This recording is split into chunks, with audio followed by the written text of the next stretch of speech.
अहो तुम्ही मागं बघून तुम्ही एवढंच चांगलं नशीब.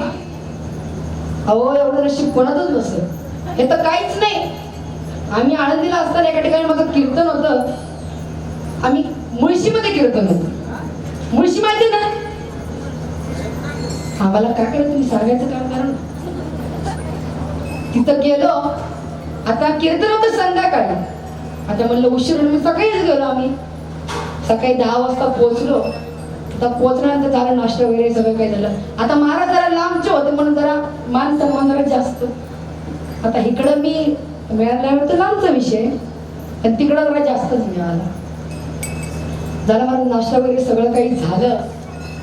आता सौजन्यानं म्हटलं हे बघ मी काय माझ्यासोबत टाळकरी तर आणले पण मृदुंगाचार्य गायनाचार्य काय मी घेऊन आलेले नाही. आता तुमच्या गावात तेवढे तर असतील ते म्हणजे आहे ना भरपूर आहेत. म्हटलं भरपूर नको आपल्याला 4च पाहिजेत पण कसे चांगले. तर म्हटलं चला तुमची त्यांची भेट करू देतो. म्हटलं ठीक आहे. म्हटलं पहिल्यांदा कोणाकडे जायचं. त्याने पहिल्यांदा आपण गायनाचार्य. ठीक आहे म्हणलं. झालं गायनाचार्याकडे गेलो. त्यांना म्हटलं रामराम म्हणलं. ते म्हणले रामराम. म्हटलं काय करताय. म्हणजे काय नाही. म्हटलं अहो एक काम होतं तुमच्याकडे. ते म्हणले काय म्हणा. म्हटलं आवाज माझं कीर्तन आहे. ते म्हणजे मग अहो म्हटलं गायनाला कोणी नाही. म्हटलं गायनाला साथ करायला चला म्हणलं. ते म्हटले येतो पण मला सांगा पकवाजाला कोण. म्हटलं आहे आपल्या गावातले रामराव.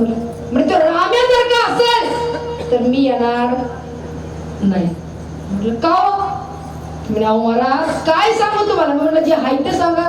तर म्हणजे अहो मागच्या सप्त्याला त्याने माझे 500 रुपये घेतले होते. किती घेतले. 500 अजून दिले नाही.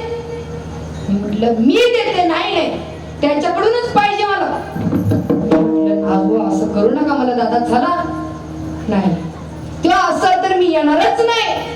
म्हणलं अहो दादा चला. नाही मी येणारच नाही. झालं त्यांना म्हणवायला 2 तास गेले.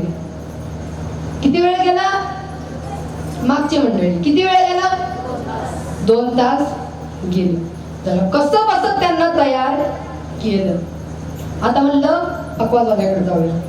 जरा पकवाजवाल्याकडे गेलं. त्यांना म्हटलं दादा जय हरी. म्हटलं ते जय हरी. म्हणलं आज तुम्ही काय करताय. म्हणजे काय नाही घरीच आहे. म्हणजे एक काम होतं तुमच्याकडे. ते म्हणजे काय.